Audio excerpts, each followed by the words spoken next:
Hello दोस्तों, ये सच्ची और भूतिया कहानी है सना की। सना दिल्ली के सीलमपुर में रहती है। दोस्तों, सना की स्टोरी सुनने के बाद आप अपनी छत पे भी रात में जाने से पहले 100 बार सोचोगे कि कहीं वो बच्चा आपको न दिख जाए। तो दोस्तों, देर न करते हुए हम अपनी स्टोरी स्टार्ट करते हैं। दोस्तों, ये बात है आज से 10 साल पहले की। सना सीलमपुर में ही थी। दोस्तों, जहाँ सना का घर है ना, उसी गली में एक फैमिली और रहती थी। उस फैमिली में एक 8 साल का बच्चा था और उस बच्चे के मम्मी पापा थे।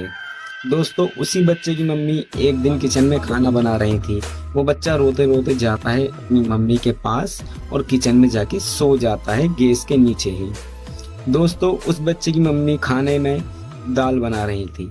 उन्होंने गैस के ऊपर दाल चढ़ा रखी थी। दाल लगभग बन ही चुकी थी। तो दोस्तों, अचानक ही उसकी मम्मी को कुछ काम याद आ जाता है। किसी वजह से वो किचन से बाहर चली जाती हैं और वो बच्चा वहीं सो रहा होता है किचन में। पता नहीं दोस्तों, वो कुकर गरम गरम दाल का उस बच्चे के ऊपर कैसे गिर जाता है और दोस्तों वो बच्चा वहीं जलकर खत्म हो जाता है। ये बात फिर सारे मोहल्ले वालों को पता चलती है। फिर 2 दिन बाद सना अपनी छत पर जाती है कपड़े उतारने के लिए।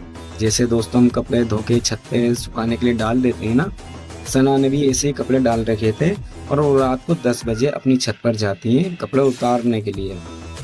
तो दोस्तों, जैसे ही वो अपनी छत का गेट खोलती है ना, तो गेट खोल के जो रोशनी जाती है ना छत पे बाहर की तरफ, तो वो देखती है कि कपड़े टंग रहे हैं।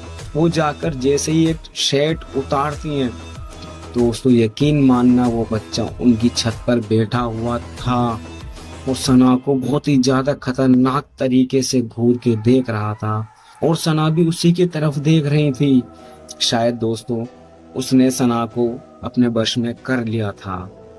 दोस्तों, वो बच्चा जहाँ बैठा था वहां से सना 5 मीटर की दूरी पर थी। लेकिन दोस्तों, बच्चे ने वहीं से बैठे बैठे अपने हाथ इतने लंबे कर दिए कि वो सना की तरफ आ रहे थे सना का गला दबाने के लिए।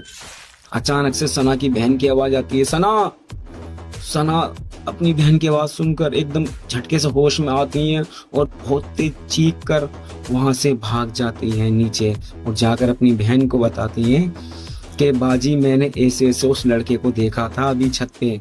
सना की बहन कहती है, तू पागल है, वो तो 2 दिन पहले मर चुका है। फिर सना अपनी अम्मी को ये बात बताती हैं। सना की अम्मी जब ये बात सुनती हैं तो अगले ही दिन सना को एक मौलाना के पास लेकर जाती हैं और सना के लिए ताबीज बनवाती हैं। दोस्तों, अगर उस रात सना की बहन ने सना को आवाज ना लगाई होती तो दोस्तों आप भी जानते हो कि सना के साथ क्या होता। अगर आपको हमारी रियल स्टोरी पसंद आई हो तो प्लीज हमारे चैनल को सब्सक्राइब जरूर करें।